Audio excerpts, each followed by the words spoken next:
तर धाराशिवमधील शेतकऱ्यांचा शक्तीपीठ महामार्गाला विरोध आहे। शेतकऱ्यांच्या आंदोलनामध्ये राजू शेट्टी सुद्धा सहभागी झाले। 12 जिल्ह्यांमध्ये एकाच दिवशी आंदोलन करणार असा इशारा राजू शेट्टींनी दिलाय। शक्तीपीठ महामार्गामध्ये जास्तीत जास्त पैसा कसा खाता येईल हे सरकारचं धोरण आहे अशा शब्दांमध्ये टीका करण्यात आली। खासदार विशाल पाटलांनी सरकारवर जोरदार हल्लाबोल केला। शक्ती सरकार म्हणतंय की काही जिल्ह्यामध्येच विरोध आहे।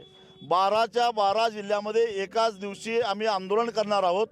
ते आंदोलन कसं करायचं, काय करायचं, आंदोलनाचं स्वरूप काय होईल असेल ते आज सायंकाळच्या बैठकीमध्ये आम्ही ठरवणार आहोत। पण 1 जुलै हा कृषी दिन आहे। या कृषी दिनादिवशी सरकारला लाज वाटली पाहिजे।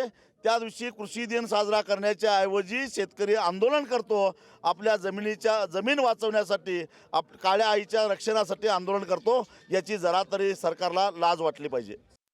आज महाराष्ट्राला लाचार करायचा प्रयत्न या दिल्लीवाल्यांनी केला आणि का चालू दिले? कारण इथली मलाई खायला मिळते।